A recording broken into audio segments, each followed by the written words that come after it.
So yeah, Reaper opening very standard from him. CC before factory very standard. Sometimes they'll do bio off Reaper opening. Sometimes they'll do mines. Both are popular. You always want to wait for the stalker before leaving with a mothership core. I even waited longer because he's beastie motherfucking cutie.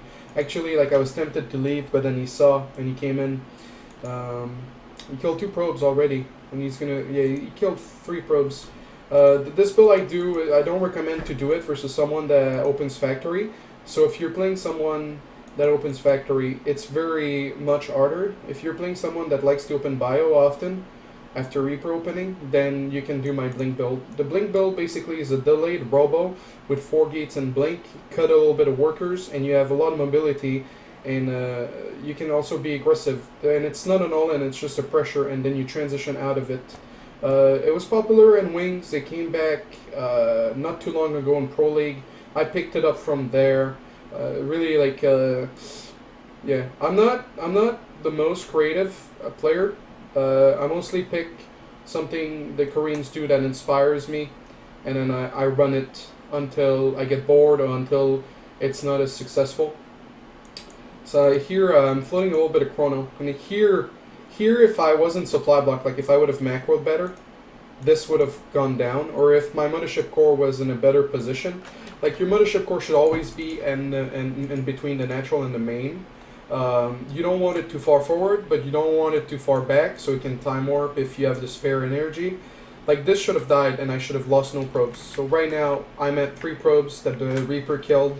Let's see how many probes I lose from that. I'm gonna lose quite a few here.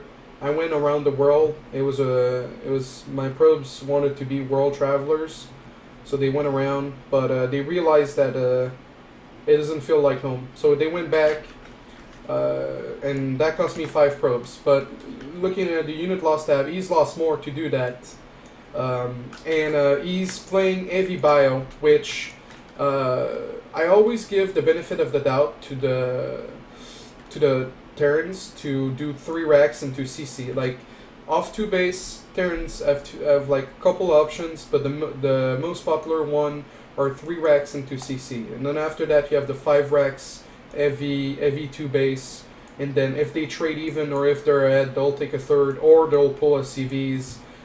Sometimes if they're behind, or sometimes if they're ahead, just to finish you.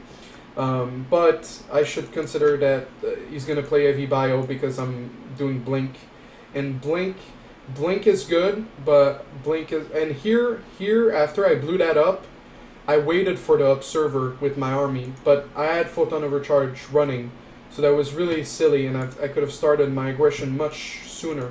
I didn't, like, when I came in, I didn't realize, I was kind of like focus vision on having good unit control, but I still don't think I could have killed Stim. Like, the goal with this build is, like, you kill Stim, you kill a bunch of stuff, and then you transition into Colossus.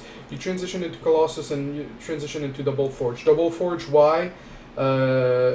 Because with Blink you can kill Vikings much better. You establish map control, and if you're going to stay on Colossus, like, it's better to stay on Colossus with this playstyle, and if you're going to stay on Colossus with range, Double Forge is really good for staying on Double Colossus. If you want to switch into Storm, then 1 Forge is better, sometimes 2, but usually 1 Forge is better. So here, I lost nothing, unit loss tab, it's still going in my favor, so I was like super ahead, but I don't remember what happens in the mid game, so we'll have to watch it together. Yeah, I'm supply block again. Yeah, okay. My macro was bad. My unit control was good. My build order was good. My macro was extremely bad that game, I think, is the root of the problem. So I forced the stim. I blinked out. He comes up here, cleans the pawn on. Now, this freaking drop, you always need vision here on this map. Either a pawn on, either an observer.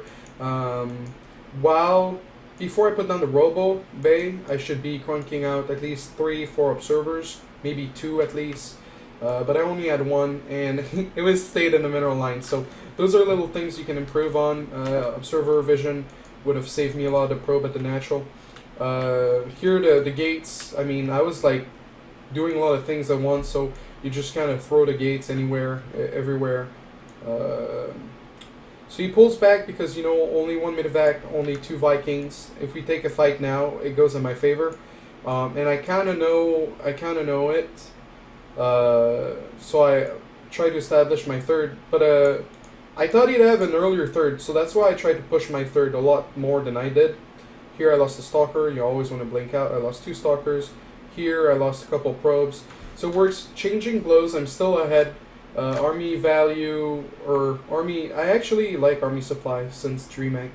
Army supply, like, he's really far ahead, but it's mostly because I'm macroing like a monkey. So always be active, you know. I'm starting to have more map control with the stalkers. There's no reason to leave them with your army. You can always kill a Marine or 2, a Viking or 2, and then blink out, force them blink out. So here I have 2 Templars, and then I canceled the Colossus because I wanted 2 more Templars to flank him. Unfortunately, he never came into my sandwich. He never came into it. Or no, I couldn't sandwich him because my storm wasn't ready. Like, let's say my storm is ready. I had the energy for storm. I just didn't have storm. So I can't take the fight. I'm gonna lose too much. One thing that was good and that was bad by him was to throw away all the Vikings for 2 Colossus. I think that was really silly. Again, unit loss tab. He canceled my third, but I like him. I'm almost double the thingy. I force a stem. Not a lot of minivacs. Oh, the Zods. That was glorious. I was so happy. You guys saw during the game. I celebrated when I killed the. And here that was good. He was attacking the Zots in front, and then I managed to save 2 Zots. Not so bad. Again, map control missing here, missing maybe on each lane. It's a tough map. It's not an easy map. He had a couple miss rally. Must be rusty a little bit. Here, I mean, he doesn't. Well, he actually needs the gas. Surprisingly, usually Terran doesn't. But yeah, he's just gonna lift over there. So my army composition, I've got 2 Templar back here, sort of as a backup Templar, and also can feedback drops and help, which is what I'm going to do. Here, the flanking group is actually going to help this base, so I've got like all my angles covered and everything. Like this here is hotkeyed, so I can bring it back, so it's quite useful. And then I'm gonna, again, unit loss tab. It's all more even than it was. Oh, I didn't see this one. I was like, how come you only have 1? I thought I saw 2 medevac, and then he dropped here and killed quite a bit of workers, about 7 workers. And then I was like, okay, fuck this shit. We're gonna take a fight. I think I should have scouted maybe with an hallucinated Phoenix, see the ghost.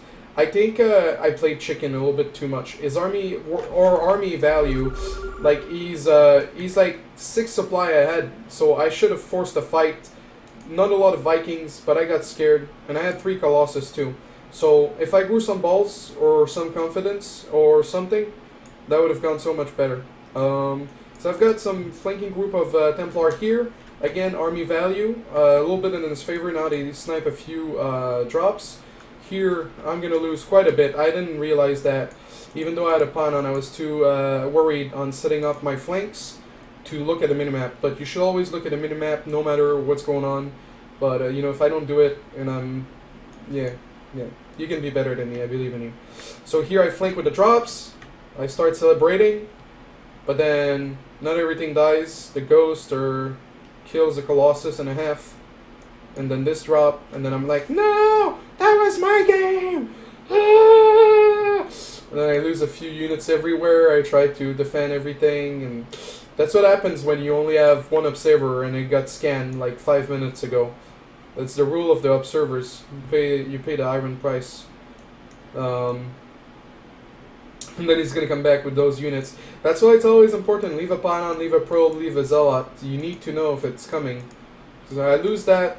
But this is mined out, so he only has this. So in terms of income, of course, the mules. But once I get this to 17, it's going to be about even. Here I kind of got scared, and I kind of got sloppy. If there's no Vikings, you can kite the bio with the Colossus very easily. Here would have been disastrous to fight. Colossus are still like being retarded and not being able to walk. they need assistance. They're like, they don't know how to walk, and still the ghost in the background being annoying. He's gonna unload quite a bit because like he needs to fight me in an open area. He has a lot of SCVs. 39 is quite good. Here I didn't want to push because I was getting flanked by SCVs, so I ran the fuck away. 2 storms, he knows it. Now it's all about positioning. Back home I had those 2 Templars he can't, in case he did a drop. This, I don't know why it's there. A couple idle probes, they should have been put on this base, even if it means oversaturating it. Oversaturating it. And yeah, basically like that's my vision. You don't want to run into a concave, so I pull back when he makes a beautiful concave. He has quite a bit of money, so he's making a lot of Marines, but he only has one. Whoa, he only has 1 reactor because I opened Blink first, so that's actually good for us. He can't make that many Marines. The Colossus, like someone like Huck will hotkey the Colossus and the Templars. So you'll have like 4 hotkeys for his army right here. I only have 3, and it would help to have 4. But what you have to do is you have to manually grab the Colossus in between controlling the Templars to make sure to focus fire on the Marines. You see the Marines. There's quite a bit of Marines. There's quite a bit of SCVs. You can't afford your Colossus to be attacking the SCVs. So I tried to bait him into a storm. I tried to bait him into a storm, but the storm didn't work out as well. Here, he tried to right-click on one of my Colossus, so I seized the opportunity and attacked where it was clumped, right here. And then the CVs are actually doing damage, so I blink back, keep trying to kite him. Here, if I would have done a better job of focus firing the Marauder, just like take the whole army, like Control 1, and then right-click, shift, right-click, shift, right-click, shift, right-click, I would have technically 2 Marines and a CV stickling the rest of my army, and then be killing the damage dealers, which are the Marauders, for this army composition, which would have pretty much ended the game, I think. But instead, I just A-move and waste my time killing a bunch of SCVs, lose the Colossus in the process. At that point, I didn't know if I could win or not. He's on. Please tell me this burns down. We're still fighting. He's still on very low unit count, but with the SCVs, it's too hard for me to fight. And now I start focus firing, but 9 Marines came to the rescue, and 9 Marines is 9 Marines. So it's like John Rambo. That burns down.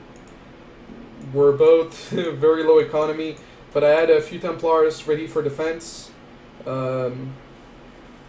And yeah, the end of the game comes. The day of reckoning. His reaction must have been priceless. Let's see his APM, like when he gets stormed.